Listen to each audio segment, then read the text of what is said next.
empregos ainda. E estamos aí também abertos à discussão da controvérsia que o Trump arrumou, não somente para o Brasil, mas para o mundo. Muito obrigado aí pela recepção, à disposição de vocês. Ô, ministro, assim, esses números a gente encontra eles facilmente na internet, mas eu gostaria de saber, primeiro do senhor, o senhor que sindicalizou, né? O senhor já foi presidente do sindicato, já foi presidente da CUT, já presidiu também o Partido dos Trabalhadores. O que é ser para o senhor um ministro do Trabalho?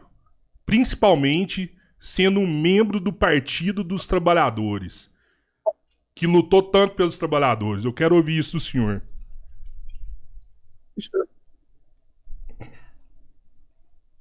Isso é muito tranquilo, viu, Rodrigo? Porque ser ministro do Trabalho num governo do presidente Lula é a missão de buscar dialogar com as partes, mas com a clareza de quem precisa de mais atenção.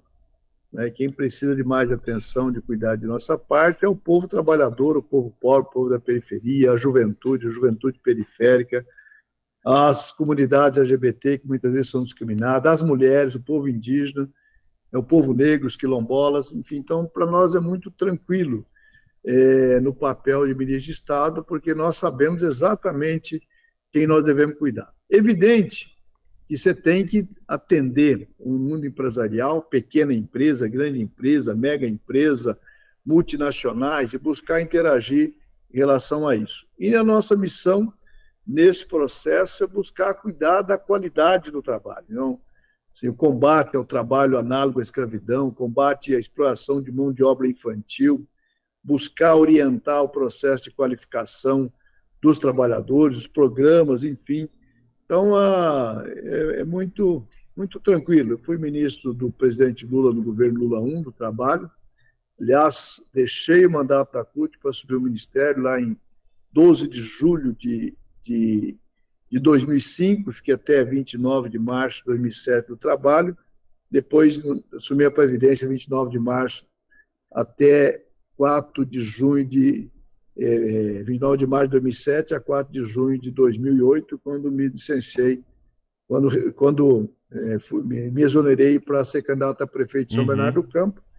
Fui prefeito 8 anos e agora o presidente Lula me convidou de novo de volta para assumir o Ministério do Trabalho. Então, pois é, mim, eu tava... É tranquilo. Eu tava, até desculpe te interromper, eu tava pensando nisso, assim, o senhor deve ser um bom ministro, né, porque já foi uma vez, e aí o presidente Lula te chama de novo para assumir a mesma pasta, né? O que você fez de bom quando você assumiu a primeira pasta?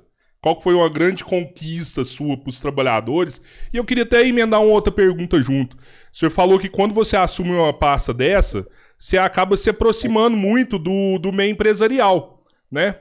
Essa aproximação do meio empresarial, de alguma forma, não afasta você, não anula aquele gen que você tem lá com os trabalhadores, com a classe operária. Você não passa a escutar mais a classe empresarial do que a classe operária? Existe um medo? Isso pode acontecer? Depois eu passo a bola para os meninos aqui, viu? Bom, depende. Depende muito, mas no primeiro governo Lula, o que nós cuidamos e o que ficou marcado quando o presidente Lula me convida, é importante lembrar que nós estávamos no pico da crise do mensalão e ele me chamou para assumir o Ministério do Trabalho, porque ele precisava reforçar a ação no Congresso Nacional, e o ministro era o Ricardo Berzoini e era deputado, então ele queria que o Ricardo voltasse para a Câmara e me convidou. E pediu tarefas ali, nós precisávamos trabalhar todo o processo do projeto de reeleição do presidente Lula, e eu disse a ele que eu dependia de uma conversa com ele se dava para topar ou não, porque ele disse que eu tinha pré-condição para topar ser o ministro dele. Assim, soldado, a gente assume o papel de soldado, não tem problema nenhum. Mas ali eu só poderia ser útil ao presidente Lula e ao seu governo e ao Brasil se ele tivesse condição de me autorizar, de me empoderar para fazer alguns enfrentamentos naquele momento ali com a área econômica do governo, então o ministro Palocci.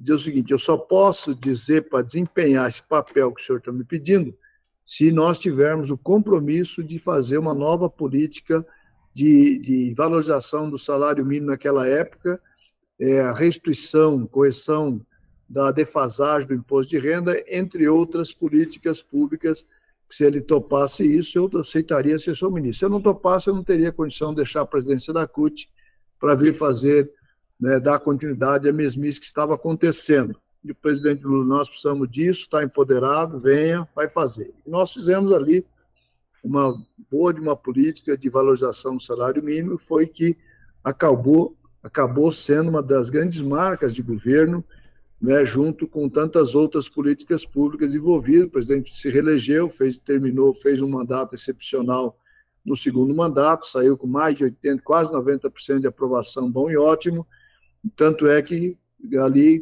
criou as condições de ele fazer a sucessora, elegendo a presidenta Dilma. Então, isso, vamos lá. Aqui, neste momento, é a reconstrução do ministério, porque o golpe contra a presidenta Dilma, o governo Temer, depois pariu o Bolsonaro, a tragédia para as políticas públicas, fecharam o Ministério do Trabalho, liquidaram com as políticas que estavam ocorrendo, e nós estamos num processo de reconstrução. Muito difícil, mas graças a Deus está indo. E não cria esse distanciamento com a liderança dos trabalhadores, com os trabalhadores, o fato de interagir com o mundo empresarial. Aliás, quando você preside um sindicato de trabalhadores, uma das tarefas é interagir com o mundo empresarial para fazer os acordos para levar as conquistas à categoria. Então, o Ministério do Trabalho acaba desempenhando um papel muito estratégico nesse processo para gerar conquista para os trabalhadores e trabalhadoras, exatamente cobrando os empresários, cobrando, né, o cumprimento da legislação e das condições para proteger o mundo do trabalho. Por exemplo, quando teve aquela ação na produção, na colheita da uva no Rio Grande do Sul, vocês há de lembrar, a nossa fiscalização aqui, né, localizou na fiscalização um maus trato a trabalhadores de uma pousada, né, que estava prestando serviço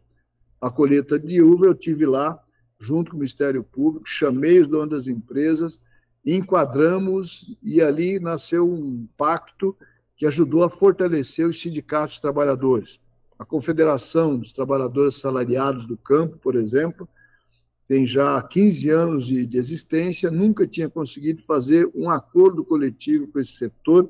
A partir da nossa intervenção, nasce ali a possibilidade de acordos coletivos, e eles são muito gratos a isso. Então, muito pelo contrário, ele pode aproximar ainda mais a relação com os sindicatos, com os trabalhadores, e obrigando as empresas a cumprir o que elas têm que cumprir.